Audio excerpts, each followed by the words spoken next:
Welcome back to the Knife Life. Today, we're going to be looking at locking mechanisms for your defensive knife.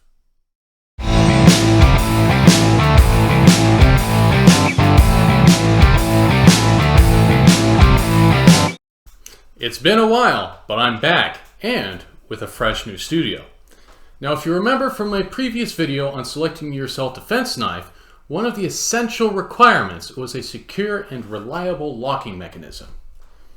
You guys responded overwhelmingly positively to that video, and one of the things that you wanted more of in the comments was more depth into what locking mechanisms you should be looking for. And thus, this video was born. A quick bit of news for everybody. There is now a Patreon page for the Knife Life up and live. Every bit of support helps and lets me provide better and better content for you guys. And if you haven't already, please consider liking and subscribing. Maybe hit that bell on your screen as well. All right, self-promotion is over now. Now, before we get into it, a note to appease the fixed blade guys. Fixed blades are more reliable, more durable, and easier to deploy than folders. But, due to practical or legal concerns, not everyone can carry a fixed blade on them all the time. You have to work with what you got. With that said, let's take a look at some of the most popular locking mechanisms available today.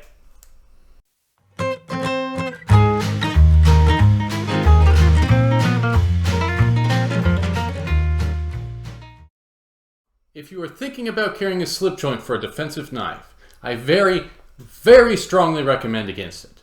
A slip joint doesn't actually lock your knife, it just provides the blade a suggestion that it should stay open. Slip joints are great little knives for day-to-day use. Need a peeled potato? No problem. Want to open the box that has your new knife in it? Go for it. Want to teach your kids how to whittle a stick? Have at it. But notice that all of the tasks that I just mentioned are predominantly cutting tasks with little need for the blade to be subjected to violent forces. Slip joints, by their design, are easy to close. All you have to do is push on the back of the blade. I accidentally closed a slip joint very similar to this one on my finger by turning and whacking the back of the blade on something I didn't see. It was a very stupid mistake, but if your blade can fail that easily when doing something as innocuous as opening a box, it's probably not the right pick.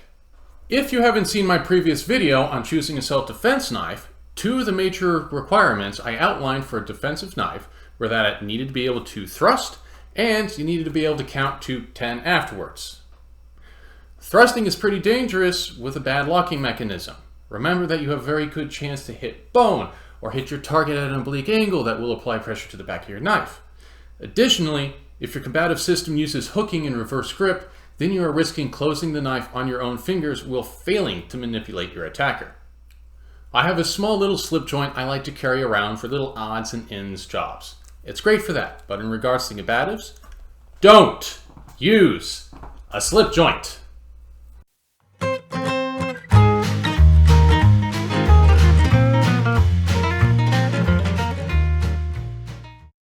The Lockback folding knife, probably the greatest workhorse of locking folding knives. It is almost certain that you have owned or used a Lockback at some point in time. From Grandpa's old buck folding knife to the Spyderco Endura, the Lockback is an extremely popular choice. It's pretty simple, and it works.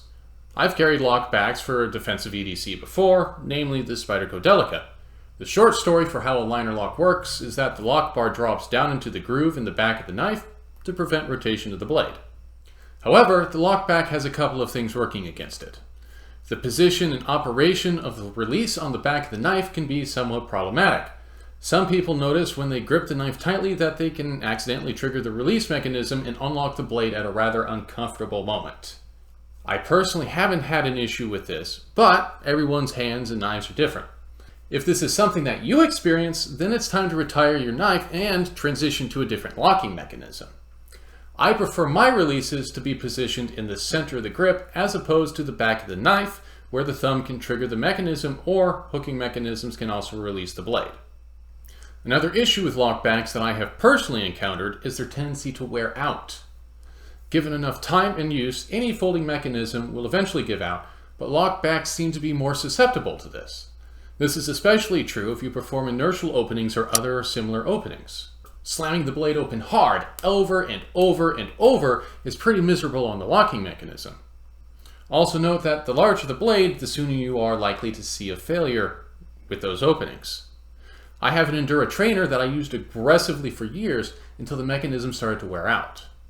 The mechanism will still lock closed if I open the blade slowly, but I also noticed that the blade will actually bounce back during an inertial opening, leaving you with a half-assed blade opening. If I kept using it, the lock would continue to further degrade. The notch in the back of the blade is also susceptible to filling up with debris. A piece of lint, a bit of cloth, or something else can get down into the mechanism and block the locking arm from a firm seat in the locking groove.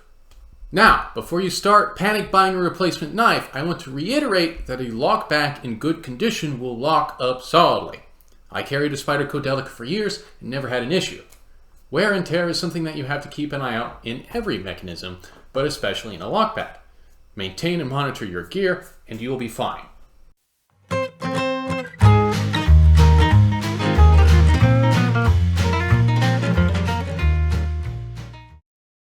For the purposes of this video, I'll be lumping frame locks in with liner locks since they both function identically.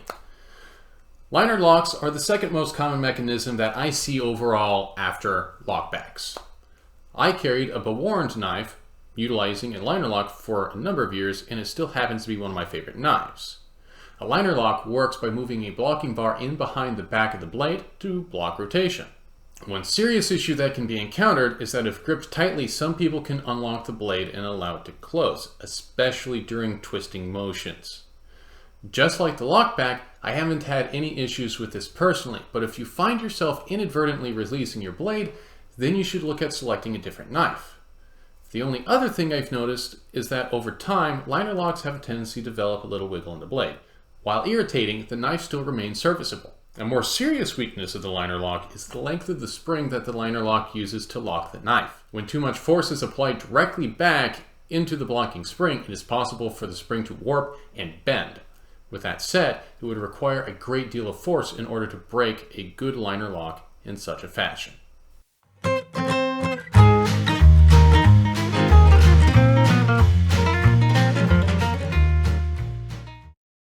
The Axis lock is a Benchmade special. A very large number of Benchmade knives utilize the Axis lock.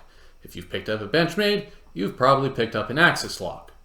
The Axis lock works by moving the blocking bar in behind the top of the back of the knife to block rotation. That bar is then pulled back out of the way in order to allow the knife blade to rotate closed again. This provides a very secure lock. In order for the blade to fail, either the blocking bar or the scales that brace the bar must fail.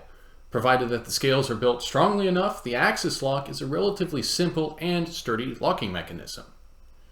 Benchmade claims that their Axis locks can support over 200 pounds of pressure without damage. The opening action is pretty smooth as well.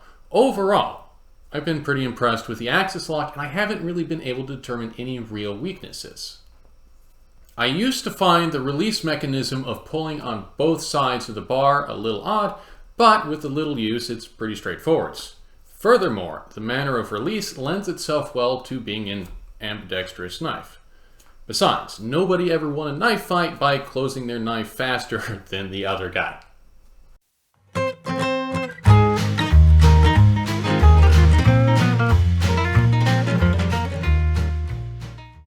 A Spyderco specialty is the ball bearing lock. The ball bearing lock makes use of a channel cut into the tang of the blade for the bearing to slide into and restrict the movement. Another nice feature of this is that the ball is allowed to rotate freely, allowing the bearing to bear the contact on different surfaces at different times, reducing the wear on one area and improving the life of the lock. The ball bearing lock has about the smoothest action that I've found among mass-produced folders, and this makes it very easy to open the blade reliably. I really like this locking mechanism. The only issue with this particular locking design is that it requires a decent amount of space inside the lock. As a result, you only see this lock style in knives with larger blades such as the Manix 2. In terms of defensive use, that's not a particularly big problem, but if you are looking for a smaller and low-key knife, you aren't going to find one with this particular lock. If you aren't a fan of the release mechanism similar to the axis lock, then this also isn't the knife lock for you either. But if you are left-handed, it can also be worked left-handed as well.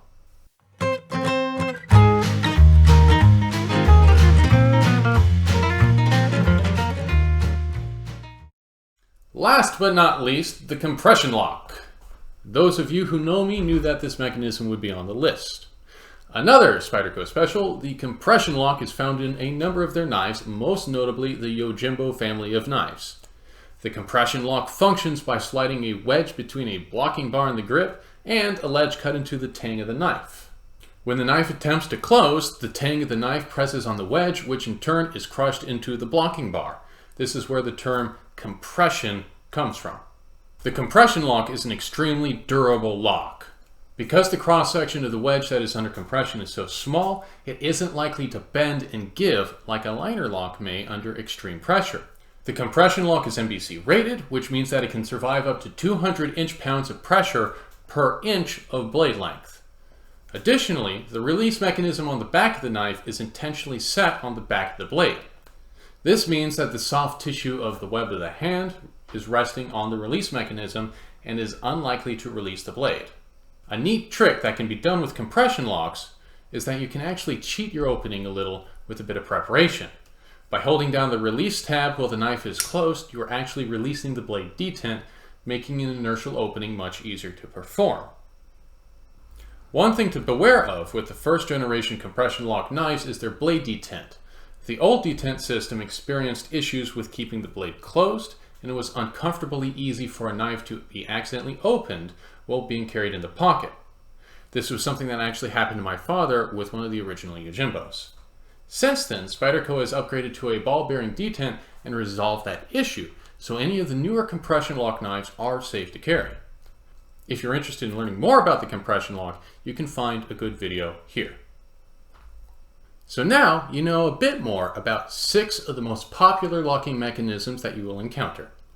Keep in mind that there are more locking mechanisms out there other than these, and you can take them into consideration as well.